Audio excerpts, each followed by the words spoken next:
Hey you guys, today's recipe is not for the faint of heart. It is a Sinful chocolate pecan pie with Jack Daniels. And I'm sure a lot of you remember my dad loved Jack Daniels, so I have a little bit in my stock upstairs. Not a lot, but anyway, Dad became a squire. He went up to the Jack Daniels distillery and just absolutely loved it. He got papers. In fact, I still have his papers. But anyway, we're gonna do a pie that has Jack Daniels in it. Now, it doesn't have a lot, and it will bake off. So you're not gonna have the alcohol there, but you are gonna have the flavor. So we're using the Jack Daniels in lieu of vanilla extract. We're gonna start off, as I said, this is a Sinful pie. It's got all kinds of calories, it's got some fat, it's got good stuff. So you only do this every once in a while, but here we go. We're gonna start off with Caro syrup or the light corn syrup. We're gonna put it in our KitchenAid mixer, and we'll get a spatula. I always put a little bit extra because anytime you're using a measuring cup, you always lose a little bit. Although you could put some oil in your measuring cup and that'll help it slide out. It also helps it to stay cleaner. So you start off with your Caro syrup, and that's 1 cup. You've got 1 cup of light brown sugar, and I'm gonna go ahead and put that in there. I packed it down so you get the full amount. Then we have 3 large eggs, so go ahead and put that in there. We're going to add a pinch of salt, and so I've got that. And we're gonna add 4 tablespoons. You can see this bottle of Jack Daniels is almost gone. We're gonna add 4 tablespoons of the Jack Daniels. So that's 1, 2, 3, and 4. Oh my goodness, that was pretty perfectly measured there. So we'll recycle this, and the recycling people will know what we did. We're gonna go ahead and put the mixer on here and get this nice and mixed.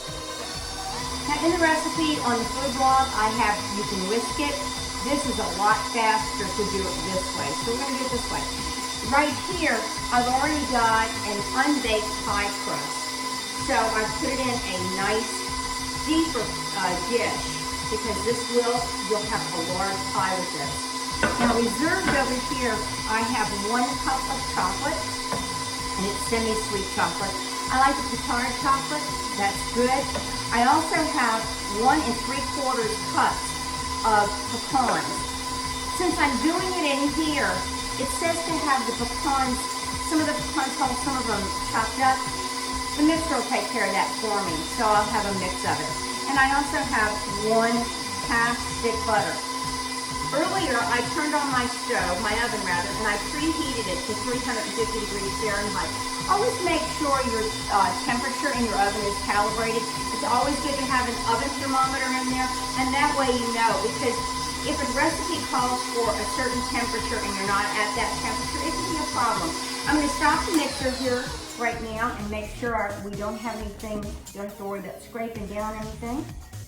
All right, got just a little bit. We're going to go ahead and do a little bit more. Make sure it's all nice and whisked. The first thing we'll add in will be the chocolate.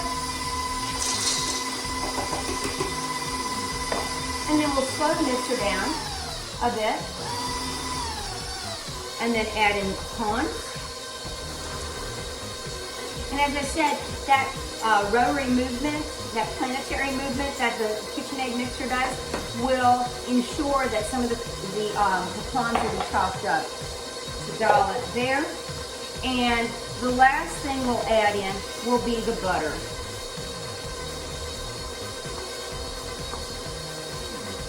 Perfect. Always scrape down the sides. Look, recipe calls for a certain amount. You want to make sure you scrape down the sides and get all that goodness in there. I use unsalted butter most of the time when baking. You do not want, especially if you already add salt in your recipe, you don't want to have too much salt. We should be close to being ready.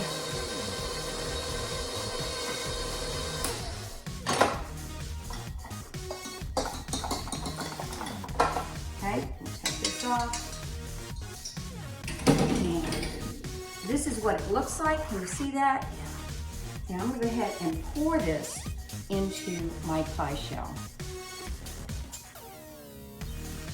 Now during baking, you're gonna find that this is gonna puff up. You may want to distribute the pecans a little bit better.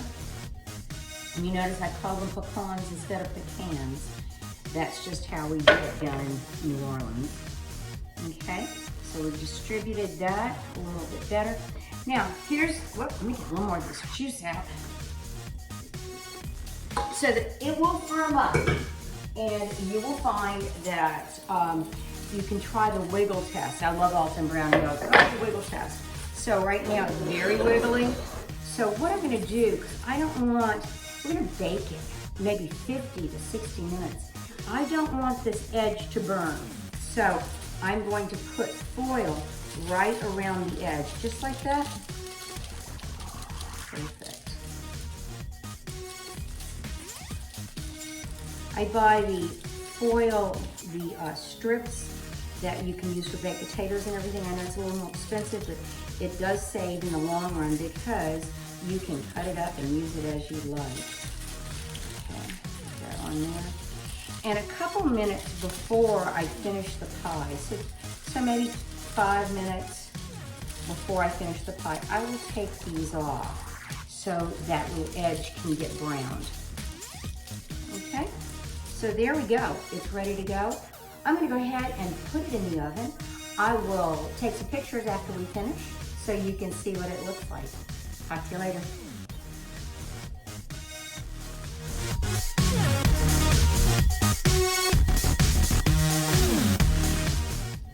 Okay, gang, this is that gorgeous pie after 58 minutes. I'm gonna give it a little shake test. And we've got a tiny bit of jiggle, but not much. Look at that beautiful crust.